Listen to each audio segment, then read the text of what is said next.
ओम श्री गुरु सत्ताई नमः। सभी को प्रणाम। दादा गुरुजी आगे चल रहे थे। उनके शरीर को प्रकाश घेरे हुए था। हमारे गुरुदेव भी उस घेरे में आ गए। इस वलय में आ जाने का ही परिणाम था कि वहां फैली हुई कड़कड़ाती सर्दी और ठंडी हवा का कहीं पता ही नहीं चला। रात्रि के समय उस क्षेत्र में इतनी ठंड होती है कि एक कदम भी आगे बढ़ाना मुश्किल होता है। हाथ पांव वहीं जमकर ऐंठ जाए। लेकिन हमारे गुरुदेव अपनी मार्गदर्शक सत्ता दादा गुरुजी के पीछे ऐसे चले जैसे कि आगरा या मथुरा में घूम रहे हैं। पूछने की जरूरत ही नहीं समझी कि आगे कहाँ जाना है। बस पीछे पीछे चुपचाप चल दिए। उस समय का वृतांत बताते हुए पूज्य गुरुदेव कहा करते थे, पैर जमीन से ऊपर उठते हुए चल रहे थे। बर्फीले उबड़ खाबड़ हिमखंडों पर चलना पानी की सतह पर चलने से भी ज्यादा कठिन है। आज परिस्थितियां बदल गई हैं, साधन सुविधाएं विकसित हुई हैं।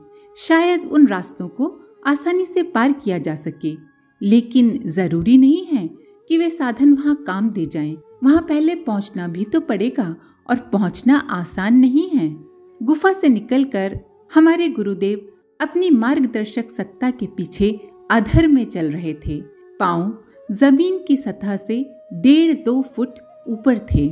जिधर मार्गदर्शक सत्ता चलती गई, पूज्य गुरुदेव भी पीछे पीछे उधर ही चलते रहे। मार्ग में सिद्ध पुरुषों की तपस्थलियों के दर्शन हुए। जिन सिद्ध आत्माओं के दर्शन हुए उनके बारे में दादा गुरुजी ने बताया कि ये सब लोग अपना स्थूल शरीर त्याग चुके हैं और यहाँ सूक्ष्म शरीर से विराजमान हैं। जिन ऋषियों से पूज्य गुरुदेव की मुलाकात हुई उनमें कुछ तो महाभारत काल के थे और कुछ उनसे भी पहले के। परिचय जानने की इच्छा हुई। मन में इच्छा जगी ही थी कि पूछा जाए और मार्गदर्शक सत्ता की ओर से समाधान आ गया। कोई लाभ नहीं। इनमें से कोई भी अपना नाम, संदर्भ और परिचय नहीं देगा। नाम और रूप की सत्ता शरीर रहने तक है। शरीर के विसर्जित हो जाने पर नाम रूप का भी लय हो जाता है। सिद्ध साधक तो वैसे भी इस सब को कोई महत्व नहीं देते। फिर उन्होंने अपनी ओर से ही कुछ सिद्धों का परिचय पूज्य गुरुदेव को दिया। जिन सिद्ध महात्माओं के दर्शन हुए वे सभी ध्यान में स्थित थे। न जाने कैसे उन्हें गुरुदेव और उनकी मार्गदर्शक सत्ता के आने की सूचना मिलती गई। जैसे जैसे दोनों सामने पहुंचते उनकी आंखें खुल जाती। पलके उठाकर वे देख लेते और दोनों के अभिवादन का उत्तर देते हुए वापस ध्यानावस्थित हो जाते। बातचीत किसी से नहीं हुई।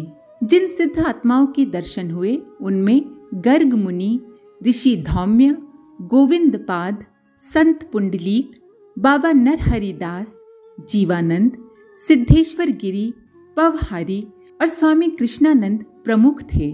2 दर्जन से ज्यादा और भी सिद्ध संतों के दर्शन हुए जो 2 से 6,000 साल पहले से इस क्षेत्र में तप कर रहे हैं। वे जीवन मुक्त हैं, लेकिन बंधन में बंधी नारकीय जीवन जी रही हमारी जैसी असंख्य आत्माओं के लिए मुक्ति की खोज उनकी रुचि का विषय है। परमात्मा ही उन्हें इस काम में नियोजित किए हुए हैं। इन सिद्ध आत्माओं में गर्ग मुनि और ऋषि धौम्य तो उपनिषद काल के हैं। गोविंद पाद जी संभवतः आदि शंकराचार्य के गुरु रहे होंगे। जीवानंद बौद्ध काल की आत्मा हैं। स्वामी कृष्णानंद का समय पता नहीं है, पर इन्हें महामना मदन मोहन मालवीय जी ने काशी हिंदू विश्वविद्यालय की स्थापना के समय आमंत्रित किया था और ये सिद्ध सत्ता सूक्ष्म रूप से तब बनारस आई भी थी। उन्हीं के संरक्षण में विश्वविद्यालय की स्थापना के लिए यज्ञ आदि कर्मकांड संपन्न हुए थे। इन सभी आत्माओं के दर्शन तो हुए, पर बातचीत किसी से नहीं हुई। वैखरी वाणी से भी कुछ कहा सुना नहीं गया। उस दिन मात्र दर्शन करवाना था।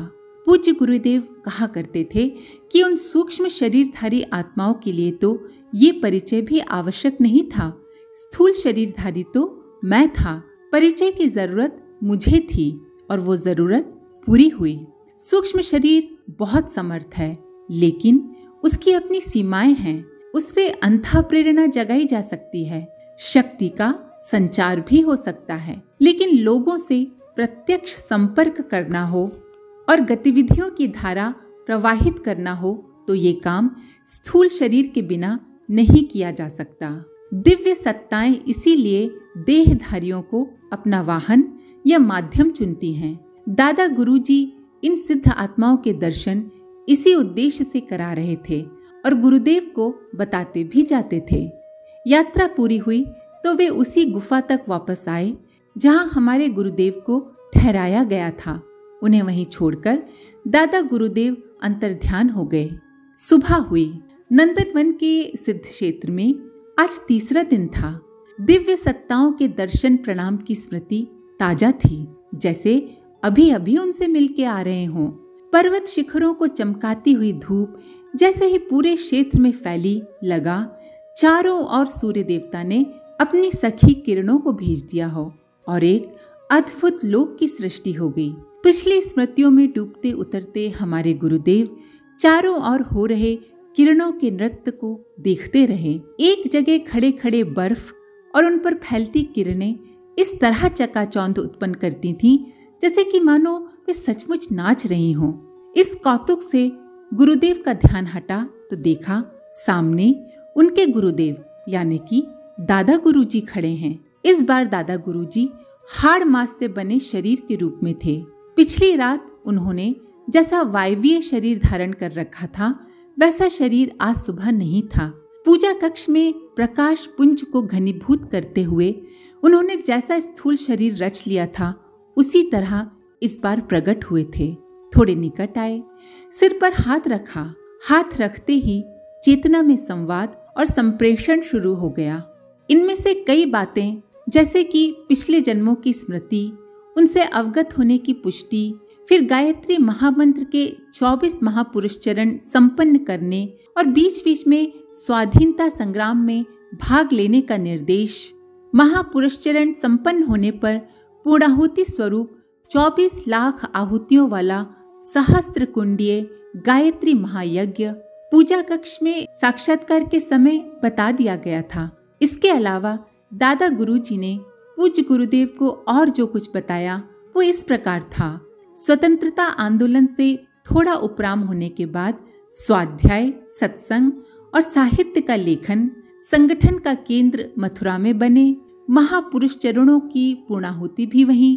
संगठन सुदृढ़ हो जाने के बाद ऋषि परंपरा का पुनर्जीवन, इसके लिए 7 ऋषियों की तपोभूमि में आध्यात्मिक केंद्र की स्थापना।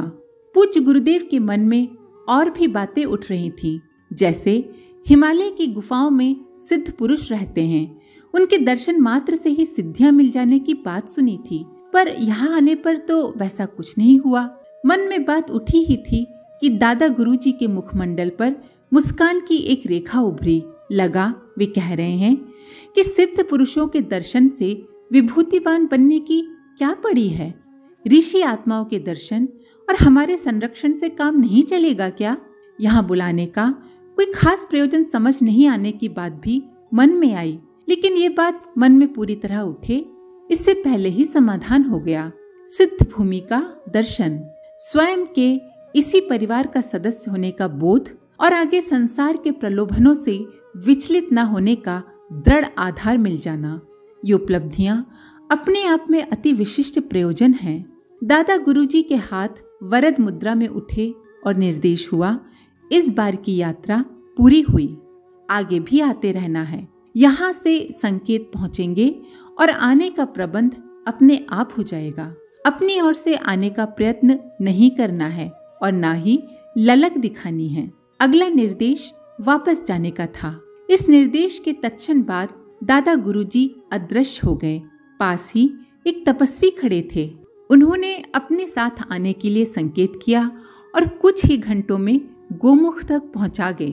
तपस्वी दूत गोमुख से वापस लौट गया। आगे स्वयं ही वापस आना पड़ा, लेकिन वापसी में पहले जैसी कठिनाइयां नहीं हुई। बड़े आराम से रास्ता कटा। मन में अद्भुत उल्लास उमड़ रहा था। घर लौटे तो स्वास्थ्य देखकर सभी चौंक उठे। चेहरे पर लालिमा, शरीर में बल और ओज, वाणी में गंभीरता और प्रभाव, व्यक्तित्व में तेज, स्वभाव में विनय और दृढ़ता आदि गुण इस तरह विकसित हो गए थे जैसे कि श्री राम नया कलेवर धारण कर आए हों। उम्र अभी 17 वर्ष के आसपास ही थी, पर बाल सुलभ चपलता का लोप हो गया था। उसकी जगह ऋषि कुमारों की सी गंभीरता और प्रफुल्लता ने ले ली थी। घर लौटकर पूजा कक्ष की नए सिरे से व्यवस्था की। रात 2 से 3 बजे के बीच उठना, 6 घंटा जप, गौ सेवा और स्वाध्याय। बरसों से अभ्यास होने की तरह ठीक समय पर नींद खुल जाती थी। 2-3 वर्ष तक अनुष्ठान साधना अबाध चलती रही। सन 1928 में पूज्य गुरुदेव स्वतंत्रता आंदोलन में ज्यादा समय देने लगे। मार्गदर्शक सत्ता ने उन्हें इस दौरान महापुरुष चरण साधना में थोड़ी शिथिलता आ जाने देने और उसे आगे पूरी कर लेने की छूट दी हुई थी। कहा था कि इस शिथिलता से जो दोष आएगा उसका परिमार्जन वे स्वयं कर दिया करेंगे। करीब 9 वर्ष तक साधना का निर्धारित समय थोड़ा कम थोड़ा ज्यादा ऐसा करना पड़ा। साधना काल में गुरुदेव का बाहर आना जाना थोड़ा कम हो गया था, पर स्वतंत्रता आंदोलन से उन्होंने एकदम हाथ नहीं खींच लिया। पूज्य गुरुदेव को मार्गदर्शक सत्ता ने जिस तरह की योजना में नियुक्त किया था वो जनसंपर्क से अलग होने की नहीं, बल्कि अगले दिनों जनमानस को आकर्षित और प्रभावित करने की योजना थी। महापुरुष चरण साधना भी उस योजना के उपयुक्त पृष्ठभूमि बनाने के लिए ही थी। जिन दिनों पूज्य गुरुदेव 24 महापुरुष चरणों की साधना कर रहे थे, उन दिनों कुछ ऐसी घटनाएं घटने लगी जो चमत्कारी तो नहीं थी, पर उन्हें चमत्कार से कम भी नहीं कहा जा सकता। उनमें से कुछ का उल्लेख उन्हें समझने के लिए उपयुक्त रहेगा।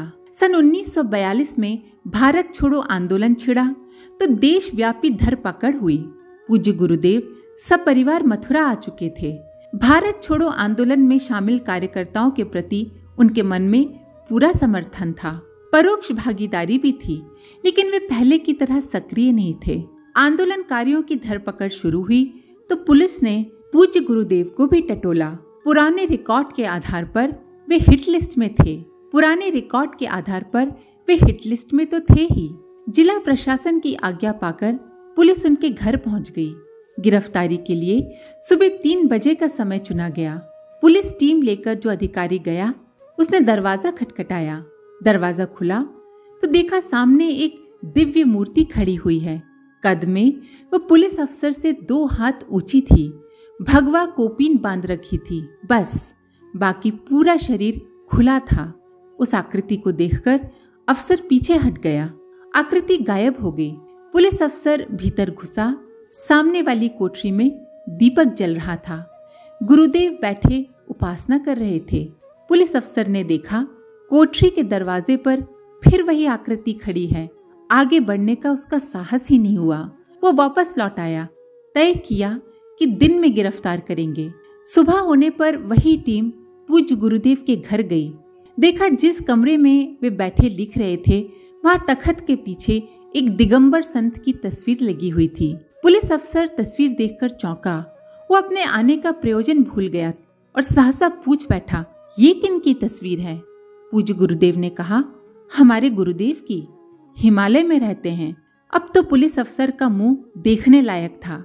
बड़ी मुश्किल से उसके मुंह से निकला, लेकिन हमने तो सुबह ही इनके दर्शन किए हैं, और वो भी 1 नहीं 2 बार, यही आपके घर में।